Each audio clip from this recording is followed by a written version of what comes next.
Hello बच्चों, आपका स्वागत है हमारे चैनल स्टडी विद प्रेम में। और आज की इस वीडियो में हम क्लास 6 मैथ के चैप्टर नंबर 3 यानी प्रश्नावली 3.2 के क्वेश्चन नंबर 10 से इस वीडियो में स्टार्ट करने वाले हैं।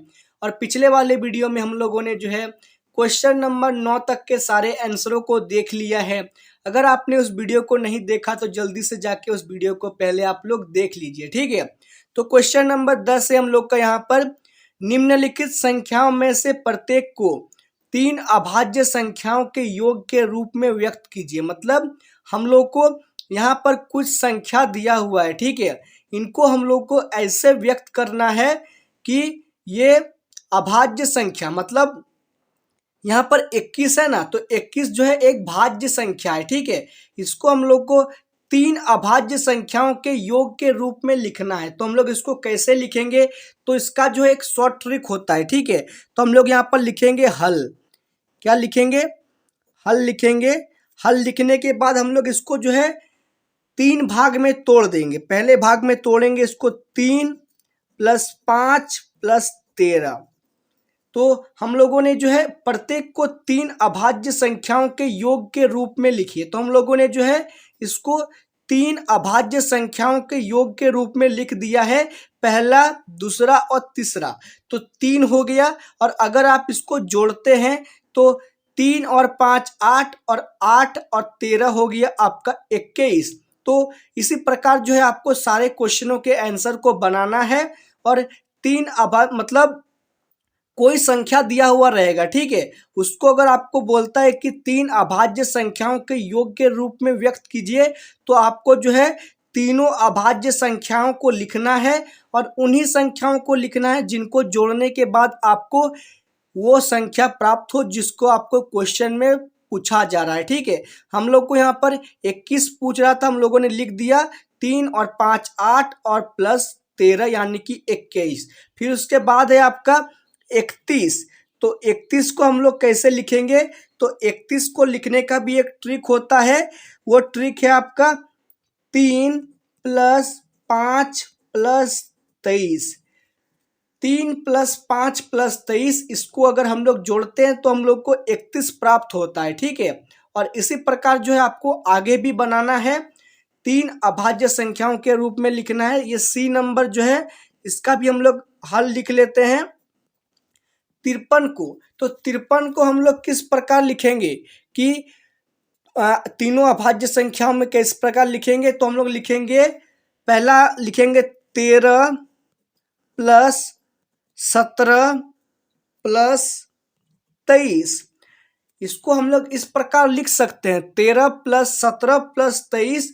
इन तीनों को अगर जोड़ते हैं तो हम लोग को जो है 53 प्राप्त हो जाता है, ठीक है। फिर उसके बाद 61।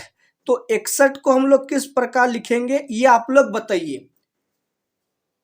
बताइए आप लोग कैसे लिखेंगे इसको 61 को। तो इसको हम लोग लिखेंगे 7 + 13 + 41।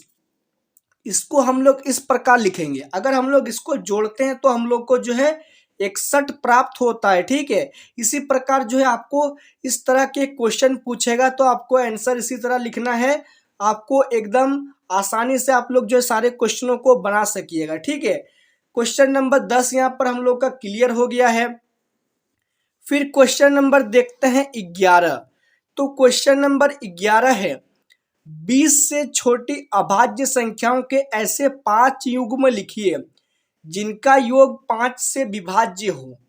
मतलब क्वेश्चन को पहले आप लोग समझिए, 20 से छोटी जितने भी अभाज्य संख्याएं हैं उनका इस्तेमाल कर हम लोग को ऐसे 5 युग्म लिखना है जिनसे, मतलब 5 युग्म ऐसे लिखना है जिनका योग हम लोग करते हैं।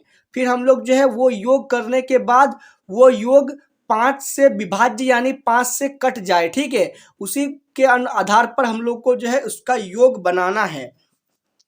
तो हम लोग इसका योग में क्या बनाएंगे, पहला, तो पहला हम लोग का हो जाएगा आपका योग। तो हम लोग यहाँ पर पहले 5 लिख लेते हैं, ठीक है। 5 पॉइंट बना लेते हैं, किन किन पॉइंटों के आधार पर हम लोग इसका आंसर लिखेंगे। तो 2 यहाँ पर हो गया, 3 भी हो गया, 4 भी हो गया और 5 भी हो गया। ठीक है, तो पहला है आपका, हम लोग लिखेंगे 2+3। 2+3 अर्थात क्या होता है 5। अगर हम लोग 5 को 5 से भागा देते हैं तो क्या कटेगा, तो हाँ 5 से 5 को भागा देने के बाद वो कट जाएगा, मतलब हम लोग का ये जो है युग्म सही है। फिर दूसरा हमें हम लोग लिखेंगे 2+13। तो क्या बताइए 2+13 कितना होता है, तो 2+13 होता है आपका 15। तो बताइए 15 क्या 5 से कटेगा, तो हाँ सर 15 भी जो है 5 से कट जाएगा, तो ये भी हम लोग का युग्म सही है। फिर तीसरा युग्म हम लोग लिखेंगे 3+17। 17 और 3 आपका होता है 20, सॉरी 17 और 3 आपका होता है कितना 20 होता है। तो क्या बताइए 20 जो है 5 से कटेगा, तो हाँ सर बिल्कुल बिल्कुल 20 भी जो है 5 से कट जाएगा, तो ये भी जो है युग्म आपका सही है। फिर उसके बाद हम लोग लिखेंगे 7+13। 7+13 आपका होता है 20 और 20 जो है 5 से कट जाएगा। फिर पांचवा युग्म हम लोग लिखेंगे 11+19। 11 और 19 भी आपका होता है 20 और 20 जो है 5 से कट जाता है। ठीक है, इसी प्रकार जो है आपको आगे पूछेगा तो आपको आगे बनाना है, और इसी तरह हम लोगों ने जो है क्वेश्चन नंबर 11 के सारे आंसरों को जो है देख लिया है। ठीक है, और हम लोग अब क्वेश्चन नंबर 12 की ओर आगे बढ़ेंगे। तो क्वेश्चन नंबर आपका 12 है।